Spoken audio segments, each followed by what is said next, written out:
Hey there, welcome back. RC Crawler Talk.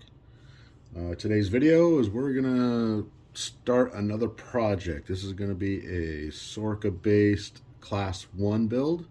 I've got a class 2, I've got a class 3 that are both pointed out at 50 points each. Class 1, you need 60 points. I was running my 69 Blazer and it worked good, but it was just the body was a little too big and I wanted a dedicated class 1 and I couldn't get that thing pointed out at 60, so without much more work. So I want to start this guy, and what you're looking at, we'll just go over the parts and details, and then I'll kind of show you how I set things up. Every vehicle is different, every personal preference is different, so take that for what it is. So what I'm starting with is a Vanquish VS410 chassis.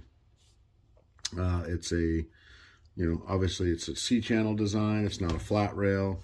In class 1, you have to have bolt-on shock mounts.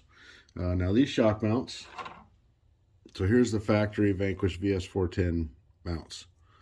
Go right on the frame. You get one position for your shock. That's it. These are HIGHROCK SCALE PERFORMANCE. These are carbon cutouts. It gives you multiple holes to choose for your shock position, and also, one step. So it gives you options to do what you want to do. So this mock-up stage right now, I've got incision 90 millimeters, and I took the springs out so I can get it all the way as low as possible. That's all I like to try to set these up. That's the idea, is to get as low CG as you can with the axles and the stuff you have. So you'll notice I have it down one hole here. We'll go over that in a sec. So I'm also using AR45 portal axles, rear and front. I'm also using a Toizuki 2.5 Delrin transfer case. This will give me transfer case points, and it also will give me 44% overdrive to the front. Also, I'm using a Vanquish VS410 forward motor mount setup. This is pretty slick as well. So you'll have a shaft through here. Your spur gear will be up here. Motor will be down here. It's got four adjustment holes to go up or down with it, so you can get exactly where you want. Careful, don't go too low. You don't want to get your motor dragging on rocks and obstacles. I will put the link in the description for assembly videos that I found on Facebook on the Toizuki fan page group, whatever you want to call it. But I'll put links in the description so you can see how these things go together and what parts you need, because you gotta kind of piece all these parts and pieces together. The links I'm using, these are TNT KUSTOM WORX, Tom Higgins. So he has all kinds of links. They came with the rod ends already installed. You don't have to worry about messing with that. It's pretty great. You can get factory wheelbase links for whatever vehicle, I guess. First time I ordered some from him, I'm completely pleased. Basically, I message him on Facebook and say, hey, I need a set of high clearance links for the VS410. I'm running the portal axles. The body I want to run is 11-inch wheelbase. Per the SORRCA class 1 rules, you only can go your wheelbase, or the center line of your wheels has to be plus or minus a half an inch within the wheel wells of the body you're using. Basically meaning with an 11-inch wheelbase body, center to center wheel well, I can stretch the wheelbase up to a half an inch. So I told him, I said I want the VS410 kit. Originally I told him I want high clearance, front and rear. Basically the front is going to be, a 10-3 link setup. He pretty much had all the measurements. The difference between portals and straights, there are a little bit different lengths in your link lengths. What? Say that 10 times fast. So the front is basically a 10-3. And then he shortened the rears to give me my overall 11.5 inches or thereabouts. I can't go over 11.5 inches. So then after doing some more research, talking to a couple guys and checking out the pages that has ran the VS410 forward motor mount from Toyzuki. If I had the fronts high clearance, meaning they got a slight bend to them, you can see that there, see that bend, I might run into clearance issues with the motor and the motor mount. I mean, I want to get this thing super low, so I messaged him back real quick and said, hey, just high clearance the rears, leave the front straight. Really super easy to work with. I'm 100% pleased with it. So check them out if you need some custom links or if you wanted some factory links. All right, moving on. So obviously this is a Savox servo. This is just temporary. Class 1 also has a 419 max tire size. So I'm going to take the JCONCEPTS Landmines 419s with the locked up scale wheels. I had them on the Gladiator so that it has all the scale bolts on it. So you know what, that's scale points. I got a disc brake rotor in there, that's a scale point. These would consider functional scale points, so right there, that's 2 points. I'm just gonna leave those on.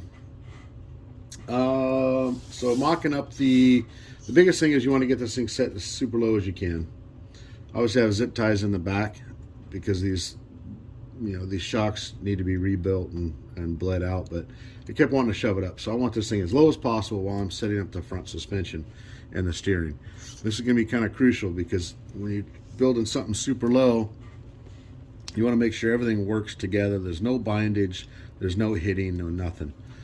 So I did move these down one hole, the shocks. Had to move them down one hole, simply because when in the upper hole at full compression, I actually hit the servo arm on the top of the chassis, or top of the axle. The axle come up and hit that. These aren't the shocks I'm going to be running. I'm probably going to run some Drivetrain, but for now I think that's what we're gonna leave it like that. It's still fairly low. This is only, you know, what, 1/8 of an inch or so. That's not super bad. So let's talk about Panhard mounts real quick. So on the axle, let's start at the axle. The AR45s, one of the weak points is the Panhard mount on the axle housing itself. Now I've got a new housing here, and if you look, so this is the stock Panhard mount right there, right? It's got like a little nubbin on it. Well, Bauhaus RC makes, you have a couple choices. One is Bauhaus RC, and this little Panhard brace installs really good. I had it on the Gladiator. Basically it just slips over that little nub like so.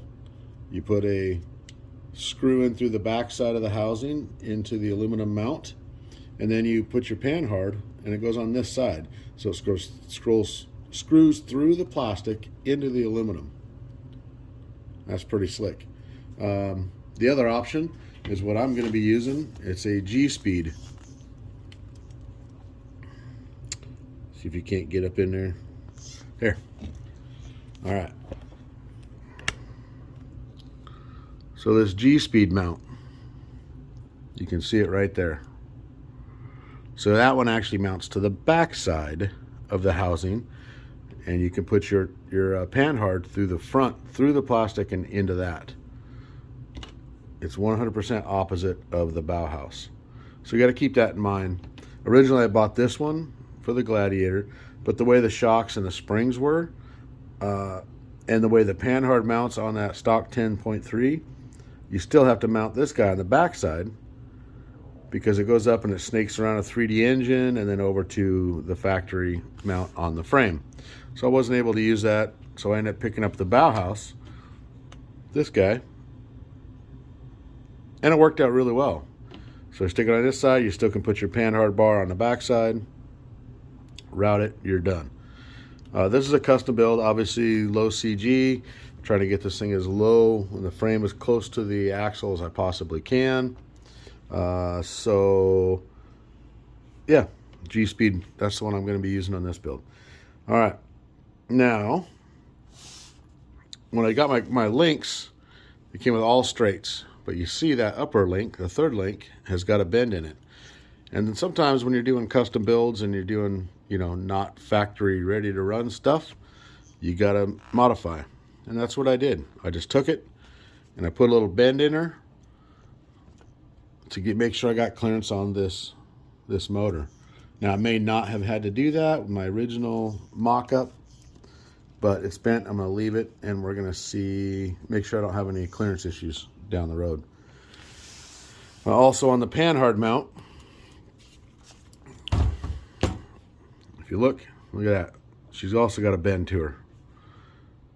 All right, so it comes out from the front of the axle and bends around the pumpkin and then back to the Panhard on the frame. Now the Panhard on the frame, this is the factory VS410 Panhard mount. It's also aluminum. However, for my build, I'm using it's also a G-Speed multi-mount. This thing's pretty slick. It's actually flat on the bottom. So if you look, this guy, flat to the frame, and it shoves that Panhard, you have one height adjustment. That's it. Now you can go forward and backwards, but you have one height adjustment. And for me, this part, the actual housing actually hit this before it hit anything else. So this wasn't going to work.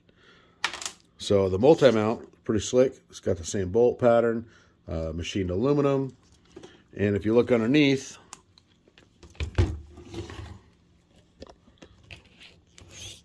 there's actually 3 threaded holes on the bottom that you can choose from, depending on what axle, what frame setup you're using.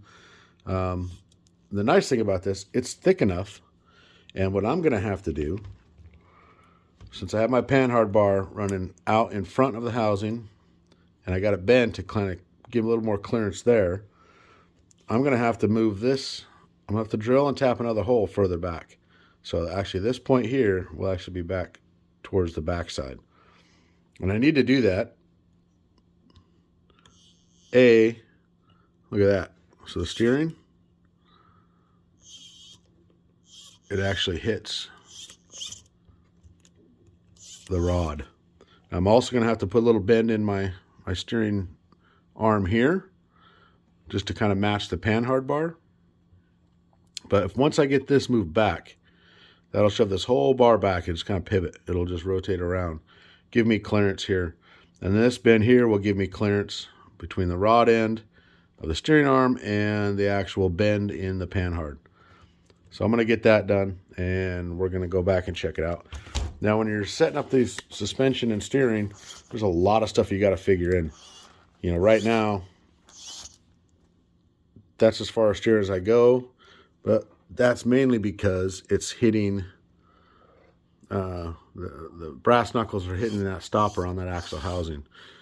Now, another video I'm going to go through, and I'm going to show you the couple tricks on making better steering out of this guy. Also, when you turn it full driver, you can see it hits right there. So part of it's hitting the rod end, but also part of it is that servo horn. The top of the servo horn is actually making contact with the frame, and once I get it full stuffed, this G-Speed mount hangs just a little bit lower than the bottom edge of that frame. So I'm just going to take my 90-degree die grinder or my belt sander, and I'm just going to make some clearance on the bottom of this guy and possibly the bottom of that frame. Definitely going to do the bottom of this. I'm going to wait on the frame though, because this is not going to be the servo that I'm going to run. I got to get another servo and a different servo arm before I do any major modifications that are permanent. I want to get the stuff that I'm actually going to use. This is, again, just mock-up, right? Obviously, so in the link kit, I got complete kit, 10 pieces. I even have a new tie rod. This is from TNT, and that's from TNT. It's a complete kit. When you're setting these up, you want to make sure that the Panhard and the steering arm are going to be the same length and as parallel to each other as possible. Reduce bump steer. Bump steer is when you cycle the suspension, this length basically changes and you will get, sometimes you will get the tires turning like this as you cycle the frame through the suspension. But as you can see, it's pretty stable.